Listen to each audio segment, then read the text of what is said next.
3 mois après avoir déployé des équipes des ingénieurs en géologie, mines et informatique pour les travaux techniques de la première phase du projet pilote de Kouri-Bougoudi 60 et 35, la Direction générale de la Société nationale d'exploitation minière et de contrôle, anciennement Société nationale des mines et de la géologie, revient sur le terrain et évalue l'état d'avancement des travaux.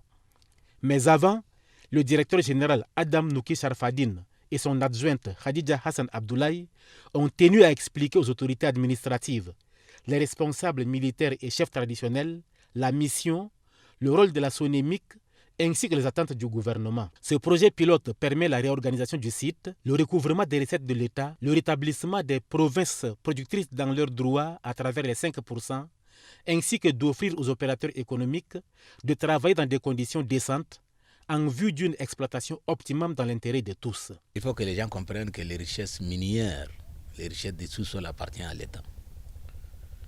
Ces richesses doivent être exploitées au profit de l'État et au profit de sa population.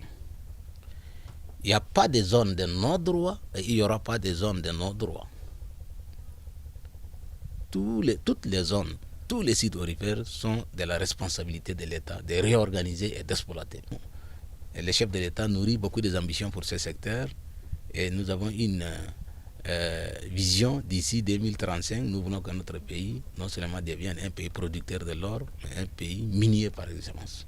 La carte du couloir d'orpaillage de Kouri 35, le plan de masse de l'état des lieux, les emplacements provisoires des infrastructures du projet pilote, le processus d'accès au site aurifère ont été présentés à l'assistance par la directrice générale adjointe de SONEMIC, Khadija Hassan Abdoulaye. Les résultats des travaux du projet pilote donnent une superficie finale du couloir d'orpaillage de Kouri 35 de 92,95 km², soit une longueur de 14,3 km et 6,5 km de largeur. Depuis le début des travaux, ce sont près d'1 millier de personnes seulement qui sont enrôlées.